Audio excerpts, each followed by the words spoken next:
ಕನ್ನಡ ವಾಹಿನಿಗೆ ಸ್ವಾಗತ. ಅಧಿಕಾರ ಹಾಗೂ ಹಣದ ಬಲದಿಂದ ಮೆರಿತಾ ಇದ್ದವರಿಗೆ ಜನರೇ ತಕ್ಕ ಪಾಠ ಕಲಿಸಿದ್ದಾರೆ. ಕಾರ್ಯಕರ್ತರ ಶಕ್ತಿ ಹಾಗೂ ಪರಿಶ್ರಮದ ಫಲವಾಗಿ ಜಗದೀಶ್ ಶೆಟ್ಟರ್ ಅವರ ಗೆಲುವಾಗಿದೆ ಎಂದು ಬಿಜೆಪಿ ರಾಜ್ಯ ಉಪಾಧ್ಯಕ್ಷ ಮುರುಗೇಶ್ ನಿರಾಣಿ ಅಭಿಪ್ರಾಯಪಟ್ಟಿದ್ದಾರೆ.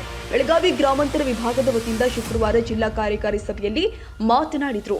ಬೆಳಗಾವಿ ಜನ ಜಗದೀಶ್ ಶೆಟ್ಟರ್ ಅವರನ್ನ ಗೆಲ್ಲಿಸುವ ಮೂಲಕ ಹಣ ಹಾಗೂ ಅಧಿಕಾರ ಬಲದಿಂದ ಮೆರಿತಾ ಇದ್ದವರಿಗೆ ತಕ್ಕ ಉತ್ತರ ಕೊಟ್ಟಿದ್ದಾರೆ ಎಂದು ಪರೋಕ್ಷವಾಗಿ ಸಚಿವೆ ಹೆಬ್ಬಾಳ್ಕರ್ ವಿರುದ್ಧ ಆಕ್ರೋಶ ಹೊರಹಾಕಿದ್ದಾರೆ.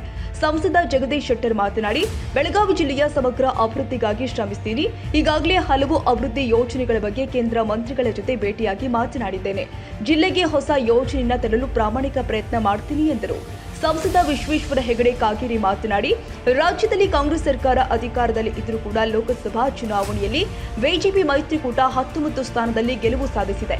ಕಾಂಗ್ರೆಸ್ ಸರ್ಕಾರದ ದುರಾಡಳಿತಕ್ಕೆ ಜನ ತಕ್ಕ ಪಾಠ ಕಲಿಸಿದ್ದಾರೆ ಎಂದು ಹೇಳಿದರು. ಬೆಳಗಾವಿ ಗ್ರಾಮಾಂತರ ಜಿಲ್ಲಾಧ್ಯಕ್ಷ ಸುಭಾಷ್ ಪಾಟೀಲ್ ಮಾತನಾಡಿ, ರಾಜ್ಯದಲ್ಲಿ ಭ್ರಷ್ಟಾಚಾರ ಮಿತಿಮೀರಿದ್ದು ಕಾನೂನು ಬಾಹಿರ ಚಟುವಟಿಕೆ ಹೆಚ್ಚಾಗ್ತಾ ಇದೆ. ವಾಲ್ಮೀಕಿ ಅಭಿವೃದ್ಧಿ ನಿಗಮ ಹಾಗೂ ಮೋಡ ಹಗರಣದ ಹೊಣೆ ಹೊತ್ತು ಸಿಎಂ ರಾಜೀನಾಮೆ ನೀಡಬೇಕು ಅಂತ ಆಗ್ರಹಿಸಿದ್ರು.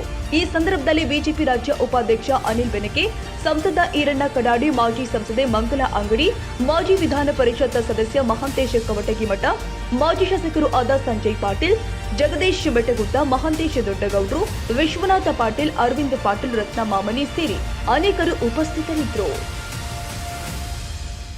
ತಾಜಾ ಸುದ್ದಿಗಾಗಿ MTV ನ್ಯೂಸ್ 24x7ಗೆ ಸಬ್ಸ್ಕ್ರೈಬ್ ಮಾಡಿ ಮತ್ತು ಬೆಲ್ ಐಕಾನ್ ಅನ್ನು ಒತ್ತಿ. ತಪ್ಪದೇ ಲಿಂಕ್ ಶೇರ್ ಮಾಡಿ.